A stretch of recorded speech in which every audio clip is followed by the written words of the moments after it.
Hello and welcome to Wednesday. We are officially in on the eve of Easter. And so this week we looked at a couple of things already. On Palm Sunday, we looked at our expectations of God and the people's expectations of God and asked ourselves what kind of expectations God wants to transform through us. On Monday, we looked at incense and the role it plays, but specifically also our relationships, how our expectations of what is right and wrong in faith, and our personal views often spill over into our relationships with other people. And we asked both these days, we asked this question around the dinner table or the space you created with your loved ones.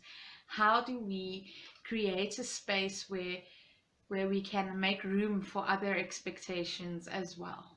And how does God want to transform our expectations so that we make space for God's glory and God's gift of salvation, which we haven't had before? Then also where we are today, we are literally in the middle of the week, which means from tomorrow night, Passion Play starts taking form. We start walking into the direction of the story, because on the Thursday eve, the Last Supper with Jesus and his disciples would have happened. So a lot of churches commemorate that by using a special Eucharist in that regard. And then from there on, we head into Good Friday, which the entire church worldwide celebrates in commemoration of Jesus's sacrifice. Or let's rather say Jesus becoming the ultimate sacrifice for our freedom. That into Silent Saturday and Easter Sunday.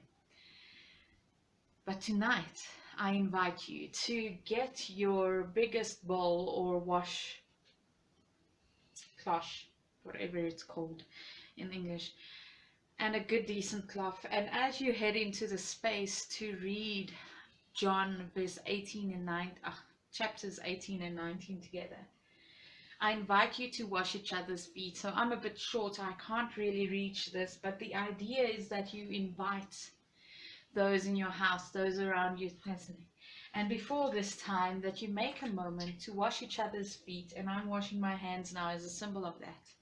But please do not wash your own. Take the moment to wash each other's feet. Feel the awkwardness around it. Feel the strangeness of allowing someone else close to your feet, and also taking courage into going close to someone else's feet as a physical touch, a physical reminder. Because John, being the closest to Jesus, most probably, of all the Gospels and all the people that wrote about Jesus and lived with Jesus, all of his disciples, John comes and teaches us, shows us the radicalness of Jesus' personality and leadership style. Different than all the other leaders of his time, and probably most leaders of our time today. Jesus had a serving mentality. Jesus didn't come to order us around. He came to invite us into a space of healing and serving. And that's the question that we ask around reading John 18 and 19 tonight, or today, wherever you are, is that we embrace God's leadership. Do we embrace God's leadership? That we talk about his radical sense of leadership and how he chooses to prepare us by leading us and invites us to lead. So the first question, how does God lead through Christ? How is that different than what we know? And what would God want to transform in our way of showing the world God's love and leading in his love in the world around us today?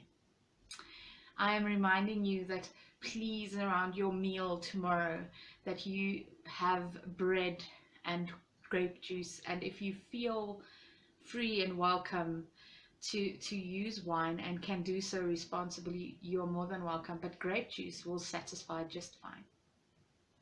Because tomorrow we are celebrating what happened at the last supper, the Passover meal that came to change the world. Have a blessed Easter Wednesday. See you tomorrow.